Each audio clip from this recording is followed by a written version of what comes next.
इस कार्यक्रम के पुण्यार्चक हैं स्वर्गीय पंडित श्री रतनलाल जी बैनाड़ा की स्मृति में बैनाड़ा उद्योग लिमिटेड, आगरा।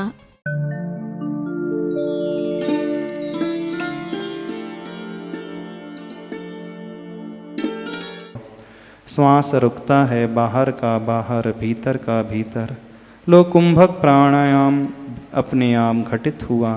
होठों को चबाती सी मुद्रा दोनों बाहुओं में, नसों का जाल वह तनाव पकड़ रहा है। त्वचा में उभार सा आया है पर गांठ खुल नहीं रही है।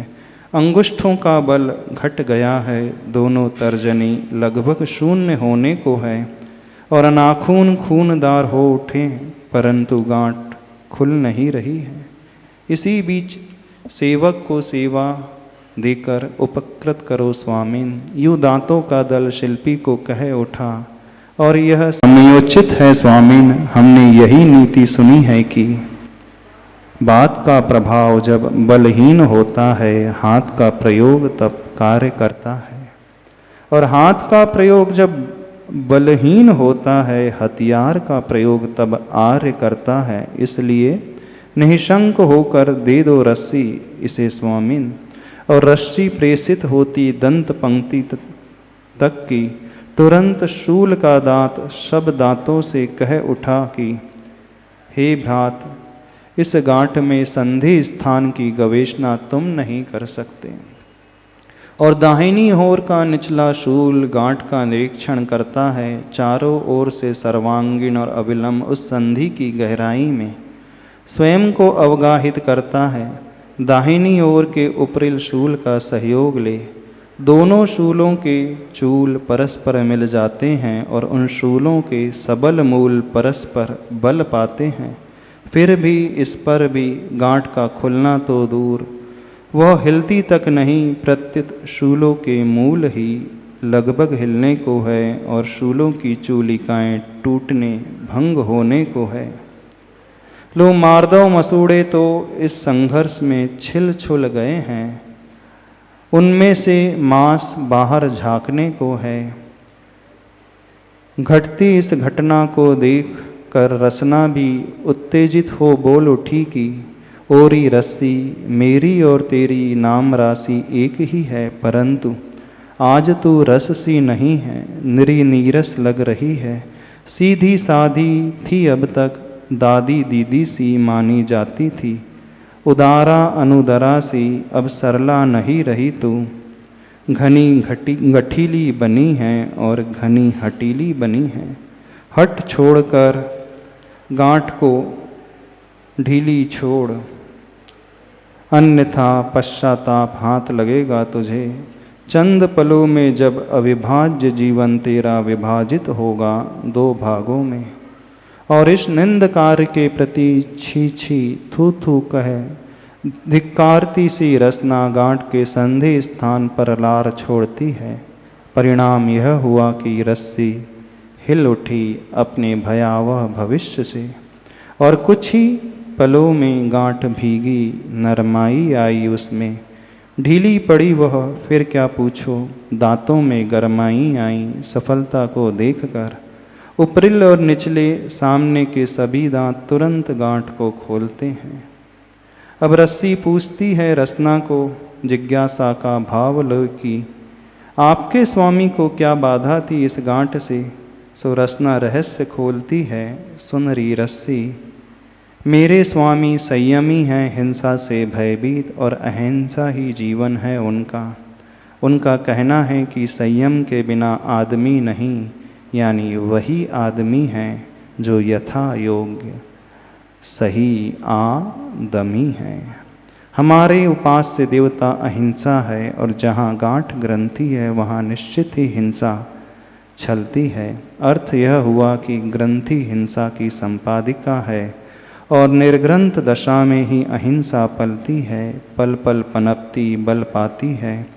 हम निर्ग्रंथ पथ के पथिक हैं, इसी पंथ की हमारे यहाँ चर्चा अर्चा प्रशंसा सदा चलती रहती है। यही जीवन इसी भांति आगे आगे भी चलता रहे बस, और कोई वांछा नहीं। और तुमने कठिन कठोर गांठ पाल रखी थी, उसे खोले बिना भरी बाल्टी को कूप से ऊपर निकालते समय जब वह गांठ गिर्रा पर आ गिरेगी, नियम रूप से बाल्टी का संतुलन बिगड़ जाएगा तब, और रस्सी गिर्रा में फंसेगी। परिणाम स्वरूप बाल्टी का बहुत कुछ जल उछलकर पुनः कूप में गिरेगा। उस जल में रहते जलचर जीव लगी चोट के कारण अकाल में ही मरेंगे।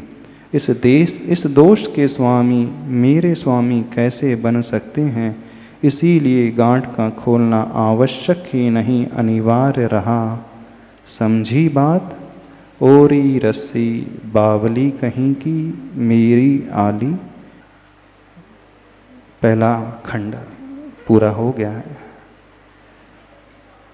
बोले आचार्य परमेष्टि गुरुदेव श्री विद्यासागर जी महामुनि महाराज की।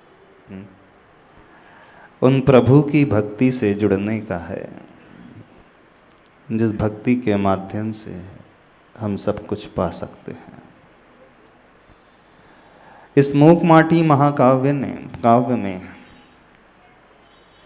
यदि आप लोगों ने इसे सुना हो अथवा पढ़ा हो, आचार्य भगवान हम सब के लिए बहुत कुछ दे रहे हैं। एक विशेष बात आचार्य भगवान हम सबको सिखा रहे हैं। आज से उस दूसरे खंड का शुभारंभ करते हैं। शब्द सो बोध नहीं, बोध सो शोध नहीं, पेज नंबर 89 से। बड़ा सुंदर टाइटल आचार्य भगवान ने इस खंड का दिया है। जो व्यक्ति इस टाइटल के बारे में सोच ले तो बहुत कुछ उसे आभास हो जाएगा। क्या आचार्य भगवान हम सबको बताना चाह रहे हैं? क्या गहराई में हमें ले जाना चाह रहे हैं? हर श्रावक वर्ग प्रतिदिन भगवान के पास आता है पूजा करने के लिए, मंदिर में आता है। पुरुष वर्ग, महिला वर्ग प्रतिदिन कुछ मंत्र का उच्चारण वह करके चला जाता है, कुछ स्तुति पाठ करके वह चला जाता है, कुछ स्तोत्र पढ़ करके चला जाता है। जिन्हें संस्कृत नहीं आती वो हिंदी में भगवान की पूजा को, भक्ति को पढ़ करके चले जाते हैं। लेकिन जब फल मिलने की बात आती है तो ऐसा प्रतीत होता है कि शायद फल उन्हें नहीं मिल रहा है। ऐसे कितने लोगों की शिकायत है जो भगवान के पास तो हमेशा आते हैं। खासकर इस ओल्ड ईदगाह वालों कॉलोनी में रहने वाले लोगों की शिकायत तो अवश्य होगी। है कि नहीं शिकायत? 17 वर्षों से विगत आप सभी लोग प्रभु की आराधना कर रहे हैं, और जब आपने यहाँ पर इस टेम्पररी जिनालय में भगवान की प्रतिमा को स्थापित किया था,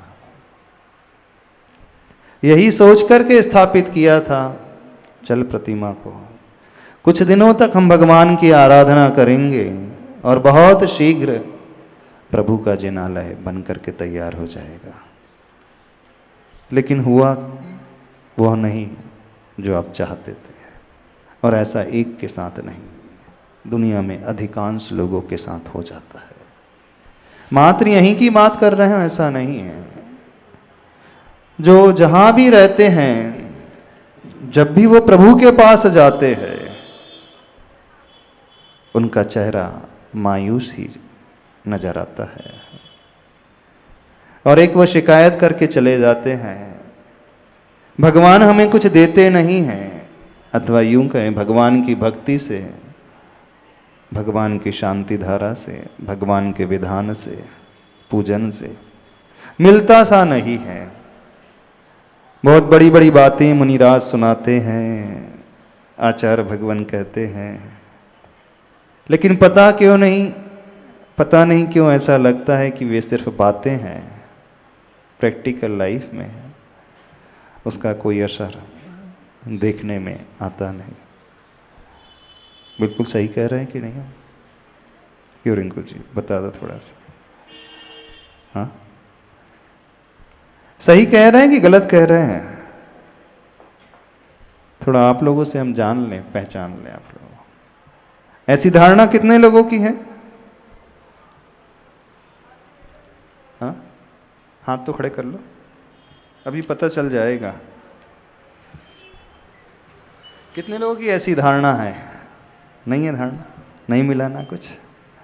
अब उस रहस्य को आचार्य भगवान इस दूसरे अध्याय में खोल रहे हैं, दूसरे खंड में खोल रहे हैं, और उसका विषय आचार्य भगवान कह रहे हैं, शब्द सो बोध नहीं, बोध सो शोध नहीं।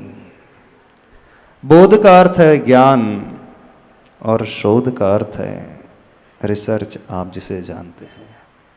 जो शब्द हम अपने मुख से पढ़ जाते हैं, बोल जाते हैं, जरूरी नहीं वो ज्ञान हो ही जाए। और जो ज्ञान हमारी बुद्धि का विषय हो जाता है, जरूरी नहीं वो हमारी आत्मा का विषय हो जाए।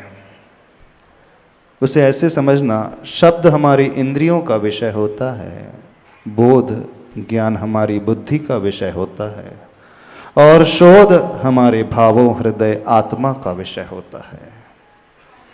तो जब जब व्यक्ति मंदिर आता है, इन जिनवाणी को उठाता है, प्रभु की पूजा करता है, नीरगांध अक्षतान बोल करके अर्घ चढ़ाता है, चढ़ाते हो ना? ये अर्घ तो हमेशा बोलते होंगे, हर व्यक्ति बोलता होगा। पार्श्वनाथ भगवान का अर्घ हर श्रावक, हर श्राविकाएं बोलती होंगी।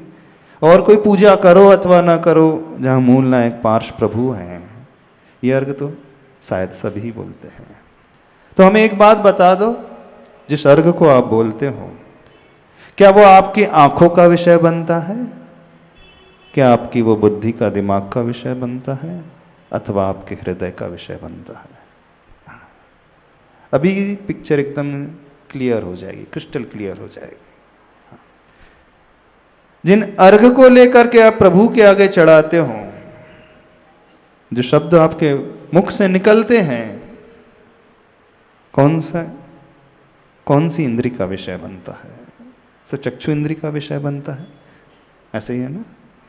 अथवा शब्द का उच्चारण कर रहे हैं, जिह्वा का प्रयोग होता है, अथवा आप सुन लेते हो, कर्णेंद्री का विषय। यानी जो भी शब्द हमने कहा, पढ़ा, लिखा, बोला, वो इंद्रियों का ही विषय बना। थोड़े बहुत समझदार लोग होते हैं, वो पढ़ करके थोड़ा सा सोचते भी हैं, सोचते हो ना? हाँ। तो वो जो सोचना प्रारंभ हुआ, वो बुद्धि का, दिमाग का विषय बना, ज्ञान का विषय बना। लेकिन कितने लोगों का हृदय का विषय वे पार्श्व प्रभु बनते हैं, वो अर्घ आपके आत्मा की पर्याय बन गया। और जब वो हमारी आत्मा की पर्याय, हमारे हृदय की पर्याय बन जाए, तो समझना हम खोज में उतर गए। और नहीं है तो चूंकि आप पढ़े लिखे हैं, आपका बोध का विषय तो बन गया है, बन गया है ना? इंद्रियों का विषय बन गया, बोध का, ज्ञान का विषय बन गया, दिमाग का, बुद्धि का विषय बना है। अब थोड़े वे लोग हाथ खड़े करें, पार्श्वनाथ भगवान आपके आत्मा के विषय बने, हृदय के विषय बने। थोड़ा अब हम देखना चाहते हैं, ऑडिटर महोदय, प्रदीप जी, हाँ, अब हम देखना चाहते हैं। थोड़ा सा नोट करते जाना, आपसे बोल रहे हैं नोट करने के लिए, क्योंकि आप लिखते रहते हो ना, नोट डाउन करते, सबके नाम नोट डाउन करते हैं, तो थोड़ा नोट डाउन कर लेना, इसलिए कह रहे हैं आपसे। हाँ, थोड़ा ऐसे लोग हाथ खड़े करें, जिन लोगों के हृदय के विषय पार्श्वनाथ बने हैं, आपके आत्मा के विषय पार्थनाथ बने हो, आपकी आत्मा की पर्याय पार्श्वनाथ भगवान बन गए हो, जिस अर्घ को आप चढ़ा रहे हैं। हाँ, हमें दूर दूर तक किसी का हाथ खड़ा हुआ ही नहीं दिख रहा है, कोई भी नहीं। कुछ लोग शर्मा शर्मी में खड़े कर रहे हैं, लाज तो बची जाएगी, खड़े कर लो, क्या जाता है। हाँ, विडंबना देखना, विचित्रता देखना, सिर्फ हम वह बात बतलाना चाह रहे हैं। अभी तक भगवान, अभी तक शास्त्र, अभी तक जिनवाणी, अभी तक पूजा की पंक्ति, अभी तक स्तोत्र का वो श्लोक, अभी तक वो अर्घ, सिर्फ बुद्धि का और इंद्रियों का विषय बना है, इससे अधिक कुछ नहीं बना। तो शब्द का भी ज्ञान हो गया और ज्ञान भी हो गया, मति ज्ञान हो गया, शुद्ध ज्ञान भी हो गया, लेकिन भाव नहीं हुआ। शब्दार्थ, शब्द, अर्थ और भाव, यात्रा कैसी चलती है? जो आचार्य भगवान ने यहां पर दूसरे अध्याय में कहा है, शब्द सो बोध नहीं, बोध सो शोध नहीं। तो पहले शब्द की यात्रा, फिर ज्ञान की यात्रा, फिर भाव की यात्रा। तो बोध यानी ज्ञान की यात्रा और भाव अर्थात खोज की यात्रा। देखना, जब बच्चे लोग पढ़ते हैं कॉलेज में, पहले ग्रेजुएशन होता है, फिर पोस्ट ग्रेजुएशन होता है, फिर बाद में रिसर्च होता है, पीएचडी होते हैं, डॉक्टरेट डिग्री बाद में मिलती है, पीएचडी की डिग्री। ग्रेजुएशन पोस्ट ग्रेजुएशन के लिए उनके पास सिलेबस होता है, बुक्स होती हैं, उन बुक को पढ़ करके वो एग्ज़ाम दे लेते हैं तो उन्हें डिग्री मिल जाएगी, वो एमए हो जाएंगे, एमएससी हो जाएंगे, एमकॉम हो जाएंगे।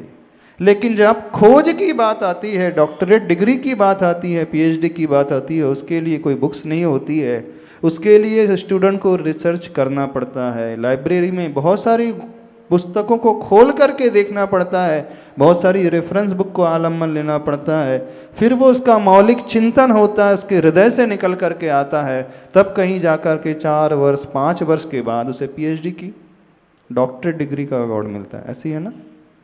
है यहाँ डॉक्टरेट पीएचडी होल्डर है कोई? नहीं। पीएचडी का मतलब खोज, रिसर्च। समझ रहे हो कि नहीं समझ रहे हो? थोड़ा सा भक्ति में भी खोज करना सीखो, डूबना सीखो। कैसे डूबते हैं? एक बहुत छोटी सी पंक्ति आपको बता करके विषय को आरंभ करते हैं, जो आप प्रतिदिन पढ़ते हैं,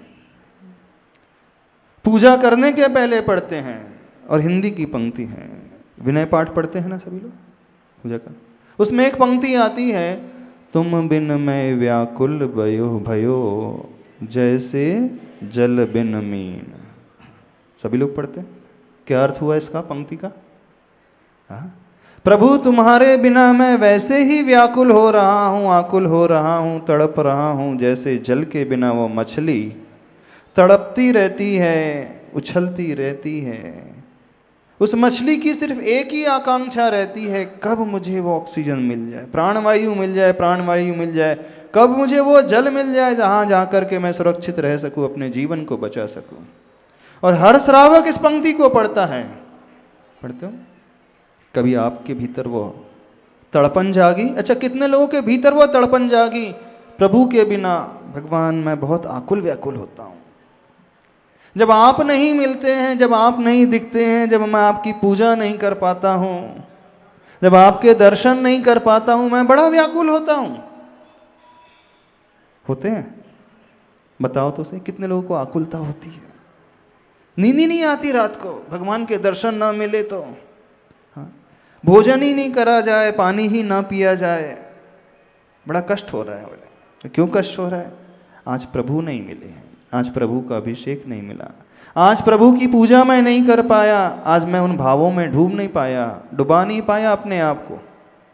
जिस दिन ऐसी तड़पन पैदा हो जाए जो आप अपने शब्दों से कहते हो, देखना शब्द का विषय बना आपका, तुम बिन मैं व्याकुल बने हो भयो जैसे जल बिन मीन। ये सिर्फ आपके मुख का उच्चारण हुआ, जिह्वा के माध्यम से शब्द के आपने उच्चारण किया, लेकिन कितने लोग वहां तक डूबते हैं। जब हम डूबने लगे तब समझना हम खोज करने लगे हैं। डूबोगे? अच्छा, कितने लोग की भावना है डूबने की? वैसे डूबना नहीं चाहिए, तरना चाहिए, हमें तो तैर करके आगे बढ़ना चाहिए, लेकिन आचार्य भगवान कह रहे नहीं डूबो ना। कितने लोग डूबना चाहते हैं प्रभु में, प्रभु भक्ति में, उस मीरा की भांति, उस शबरी की भांति, न दिन न रात, न भोजन न पानी, कुछ रुचे नहीं, कुछ दिखे नहीं, सिर्फ भगवान ही भगवान नजर आए और कोई भी नजर ना आए। अभी तो सब डूबे हुए हैं, विषयों में डूबे हुए हैं, घर परिवार में डूबे हुए हैं, नहीं भोजन पानी में डूबे हुए हैं, बच्चों में डूबे हुए हैं, दुकानदारी में डूबे हुए हैं, लेकिन खोज की बात अभी कोसों दूर है। थोड़ा सा इस चिंतन को लेकर के तो आओ। आचार्य भगवान सिर्फ यही प्रेरणा हम सबके लिए दे रहे हैं, एक चिंतन को हम अपने भीतर लाने की कोशिश करें। कौन सा चिंतन? बहुत हुई पूजाएं, बहुत हुए पाठ, बहुत हुई मालाएं, बहुत सारे हुए विधान, बहुत सारा उच्चारण हमने किया, लेकिन आज तक हम डूब नहीं पाए, आज तक हम खोज नहीं कर पाए। तो कृपया करके अपने ही ऊपर कृपा कर लेना। क्या कह रहे? कृपा करके अपने ही ऊपर कृपा कर लेना। कौन सी कृपा कर लेना? थोड़ा सा दिमाग से हृदय की ओर उतर करके आ जाना। और वो ज़्यादा कृपा नहीं बोल रहे हैं। कितनी दूरी है मस्तिष्क के हृदय की? कितने किलोमीटर बताओ? मस्तिष्क से, दिमाग से, ब्रेन से हृदय की दूरी कितनी है? 1000 किलोमीटर। 1 फीट कुछ इंच। हाँ, कुछ इंच। कितनी दूरी है बता तो दो थोड़ा सा। छोटा सा बच्चा भी बता सकता है, नहीं बता सकते? कौन हमें बताएगा? दिमाग से हृदय की दूरी की कितनी? कोई बताने वाला है? नहीं बता पा रहे हो? दिमाग यहाँ पे है, हृदय यहाँ पे है, और आत्मा पूरे शरीर में है। कोई तो बता दे। बड़ा सरल प्रश्न है, कठिन प्रश्न किया हमने। हाँ, 8 इंच, 6-7 इंच पर्याप्त है। तो 6 इंच दूरी पार करने में कितना समय लगना चाहिए? चींटी की चाल से भी चला जाए तो चलो 1 फीट की भी मान ले, 8 इंच की भी मान लें, उस दूरी को पूरी करने में कितना समय लगना चाहिए? कितना समय? कुछ मिनट, कुछ घंटे, कुछ दिन, कुछ वर्ष, कितने? कुछ भाव। अच्छा, वो बोल रहे, कौन बोल रहा है? अनंतानंत भाव बोल रहे हैं। हाँ, अनंतानंत भाव। समझो, बुद्धि भी हमारी है, ज्ञान भी हमारा है, शब्द भी हमारे ही मुख से निकल रहे हैं, लेकिन जो हम शब्दों के माध्यम से कहे जाते हैं, क्यों नहीं उसे हम हृदय का विषय बनाते हैं। बस जिस दिन हमारा शब्द हमारे हृदय की पर्याय बन जाए, समझ लेना हमने खोज करना सीख लिया। बिल्कुल सीख लेना। जिस दिन ओल्ड ईदगाह वालों के शब्द, जिस पार्श्वनाथ भगवान का जयकारा आप लोग लगाते हो, आपके हृदय की पर्याय बन जाएगा, उस दिन भगवान की प्रतिष्ठा हो जाएगी। ये मंदिर बनकर के बहुत जल्दी खड़ा हो जाएगा। वह सही प्रभु की अर्चना मानी जाएगी, वही सही प्रभु का विधान माना जाएगा। बस कल्याण वहीं से शुरू हो जाएगा। चाहते हो करना? नहीं चाहते हो कि नहीं? नहीं चाहते। जिंदगी निकल गई ऐसे ही, अब बच्ची जितनी है उसे संभाल लो। हाँ, जिंदगी निकल गई कहते कहते तुम बिन मैं व्याकुल भयो। अब जितना बचा है, थोड़ा सा 6 इंच की यात्रा करा दो अपने शब्दों को, और कुछ नहीं कह रहा। वैसे देखा जाए तो शब्द और हृदय की दूरी तो और भी कम है, नहीं? मुख से हृदय की दूरी तो और भी कम है, लेकिन कई बार ऐसा होता है जो जितना निकट होता है उस तक पहुंचने में बड़ी कठिनाई होती है ना? एक ही परिवार के कुछ सदस्य होते हैं, साथ ही रहते हैं, सब कुछ साथ साथ चल रहा है, लेकिन उससे उतने ही भावों की अधिक दूरी बनी है। क्षेत्र की दूरी नहीं है, भावों की दूरी बहुत ज्यादा है। कई बार ऐसा होता है, निकट है, वो देखने में आ रहा है बहुत पास में है, लेकिन हृदय से वो बहुत कोसों दूर है, भावों से बहुत ही अधिक दूर है। ऐसा ही भक्त और भगवान के साथ आज पंचम काल में हो रहा है। हमें तो ऐसा ही प्रतीत होता है, और आचार्य भगवान भी यही कहना चाह रहे हैं सबके लिए। तो कृपा कर दोगे अपने ऊपर? कौन सी कृपा करना? बस मुख से थोड़ा सा नीचे अपने शब्दों को खींच करके ला लो, बुद्धि से थोड़ा सा खींच करके हृदय में बसा लो। बसा लोगे तो बहुत अच्छा हो जाएगा, उद्धार हो जाएगा। नहीं तो जो चल रहा है चलते ही रहेगा। चले, थोड़ा सा उच्चारण कर ले। आचार्य भगवान अब दूसरे खंड में क्या कहना चाह रहे हैं। जो अभी तक यात्रा उस माटी की हुई है, शिल्पी के पास आ गई है, शिल्पी उसमें जल मिला रहा है, कुंभकार उसे कुंभ का रूप देने का प्रयास प्रारंभ कर रहा है। Page number 89। लो अब शिल्पी कुंकुम सम मृदु माटी में मात्रानुकूल मिलाता है छना निर्मल जल। नूतन प्राण फूक रहा है माटी के जीवन में करुणामय कण कण में। समझ रहे हो, ये मूक माटी महाकाव्य जो ग्रंथ है, एक ऐसा ग्रंथ, एक ऐसा काव्य, यदि थोड़ा सा समझ से हम समझ ले, थोड़ा गहराई से इसके बारे में सोच ले, विचार कर ले, तो हमारा तो पूरा विश्वास है जितने सारे भक्त हैं ना, भगवान उनके हृदय में आकर के बैठ जाएंगे। जो पार्षद भगवान है, बिल्कुल हृदय में आकर के बैठ जाएंगे, चिंता नहीं करना पड़ेगा। बिल्कुल ऐसे ही भाव इसमें है। उदाहरण माटी का है, शिल्पी का है, कुंभकार का है, लेकिन उद्देश्य कौन सा है? उद्देश्य इतना ही है, वे शब्द हमारे ज्ञान के पश्चात हमारे हृदय की पर्याय बन जाए, और कोई बहुत बड़ा उद्देश्य नहीं। और वहीं से कल्याण होता है। क्या कहा जा रहा है? अब वह शिल्पी कुंकुम सम मृदु माटी में, उसने माटी को छान लिया है, बहुत मृदु हो गई है। जैसे कुमकुम होती है ना, कुमकुम किसे कहते हैं? महिला वर्ग मांग भरती है ना, सिर में मांग भरती है, कुमकुम ही बोलते हैं ना। तो बहुत मृदु होती है, बहुत बारीक होती है। तो माटी भी बिल्कुल वैसी ही है, मृदु। अब उस मृदु माटी में मात्रा के अनुकूल, यानी प्रपोर्शन में, क्वांटिटी के अनुसार वह शिल्पी छना हुआ निर्मल जल मिला रहा है, नूतन प्राण फूंक रहा है माटी के जीवन में करुणामय कण कण में। जल मिलते ही जैसे एक शक्ति आ जाती है। गर्मी के दिनों में प्यास जब लगती है तो ऐसा लगता है कि प्राण ही मांग गए हों, और जब तक नहीं मिलता है क्या लगता है? प्राण छूटने को है। भगवान भी यदि ऐसे लगने लगे ना, कहना ही क्या। भगवान मिलते ही ऐसा लगने लगे कि हमारी चेतना में नए प्राण आ गए, हमारी आत्मा में एक प्राणों का संचार ही हो गया है। वह चेतना स्फुरायमान हो गई, जागृत हो गई है, कुछ उत्साह से भर उठी है। ऐसी भावना बनाओ।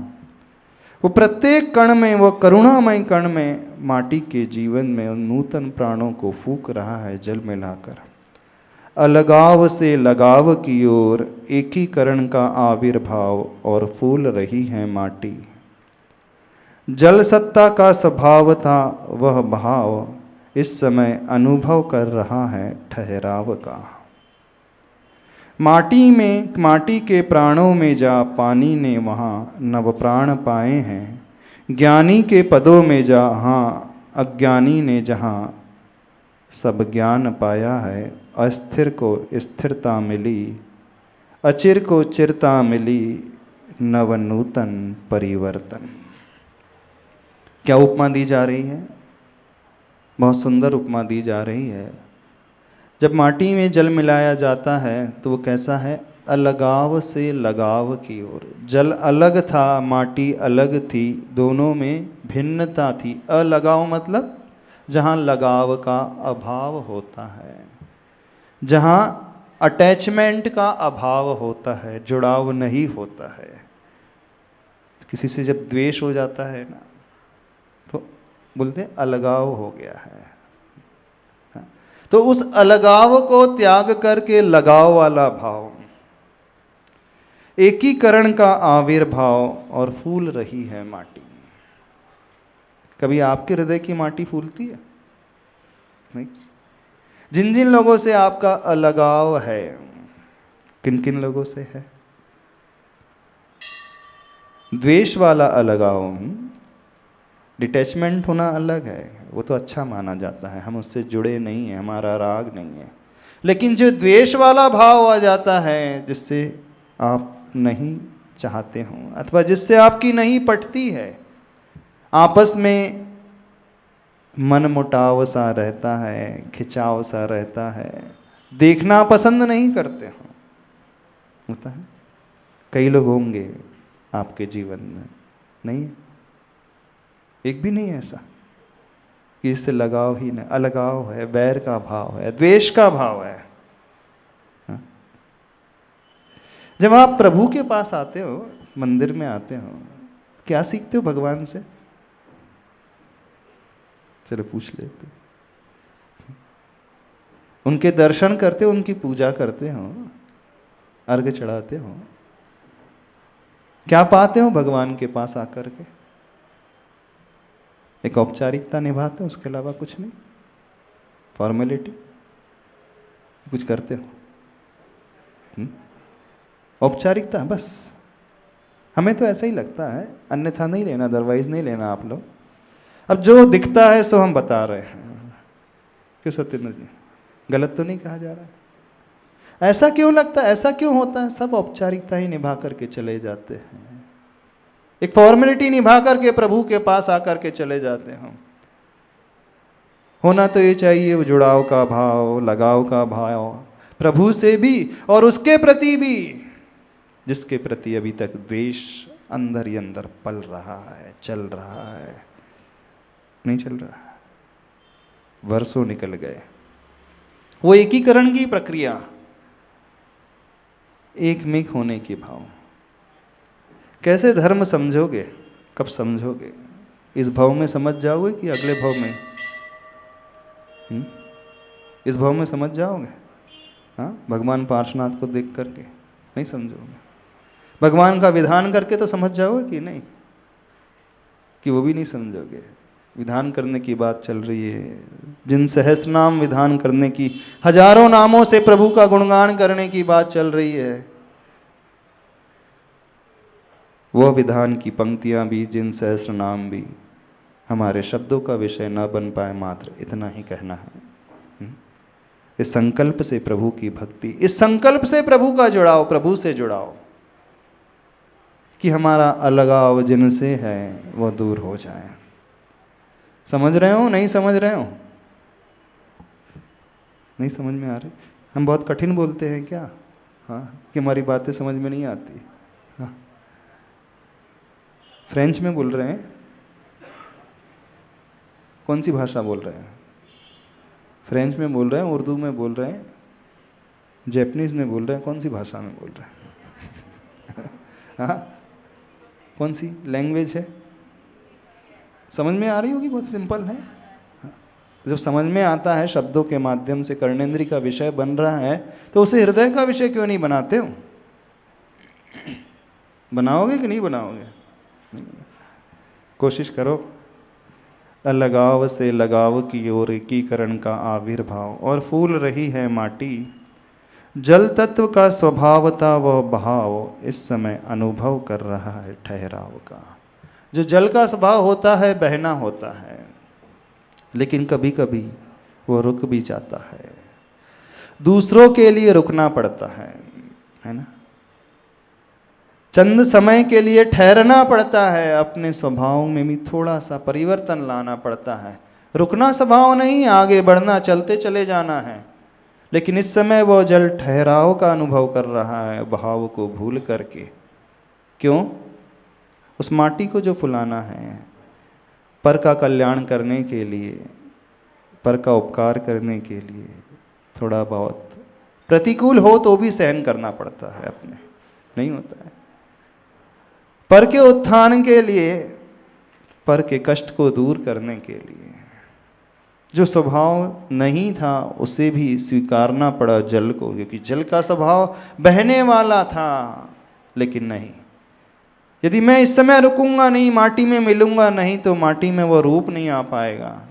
ठीक है, चल जाएगा, मेरे लिए कठिनाई होगी, सहन कर लूंगा।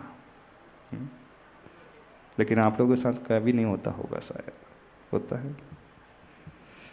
माटी के प्राणों में जा पानी ने वहाँ नव प्राण पाए हैं, ज्ञानी के पदों में जा अज्ञानी ने जहाँ नव ज्ञान पाया है। जैसे वो माटी में पानी मिल गया, जल मिल गया, नए ही प्राण पाए हैं। किसके लिए कहा जा रहा है? अज्ञानी जो व्यक्ति होता है, ज्ञानी के चरणों में जाकर के जब वो बैठ जाता है तो उसको एक नया ही जीवन मिल जाता है।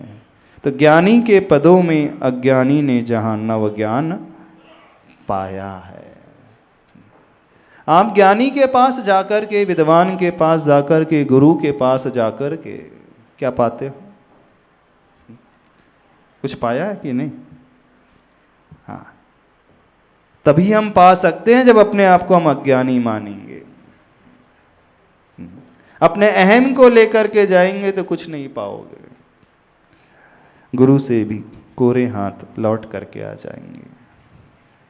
दुर्योधन भी अपने गुरु महाराज के पास गया था। युधिष्ठिर, अर्जुन ने भी, अर्जुन ने भी द्रोणाचार्य से शिक्षा ली थी, लेकिन दुर्योधन कुछ नहीं सीख पाया उन्हीं गुरु से, है ना, नहीं पा पाया।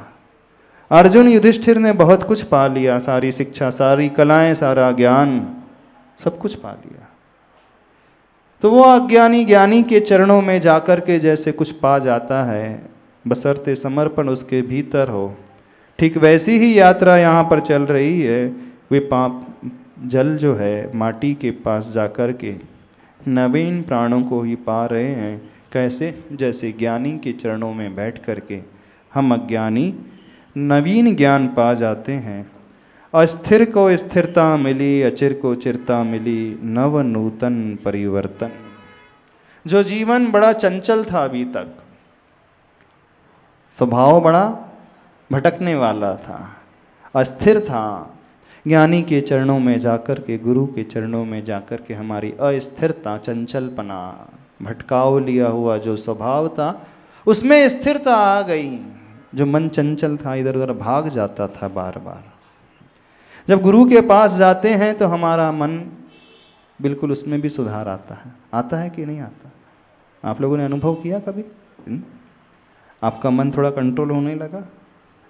अस्थिर को स्थिरता मिली, मतलब जो हमारी भाग दौड़ अभी तक जीवन में बनी हुई थी, गुरु के मिलने के पहले, ज्ञानी के मिलने के पहले, जिसे हम समझ ही नहीं पा रहे थे अपने जीवन को, उनके मार्गदर्शन को पा करके हम अपने जीवन की भागदौड़ को शांत करके स्थिरता पा जाते हैं। अचिर को चिरता मिली, यानी जो आज तक नहीं पाया था चिरकाल के लिए, अब उन ज्ञानी के चरणों में पा गए।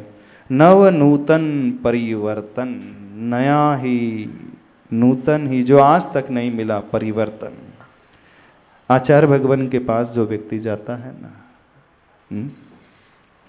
उनके चरणों को जो छू लेता है, दर्शन पा लेता है, सेवा कर लेता है, क्रूर से क्रूर, हिंसक से हिंसक।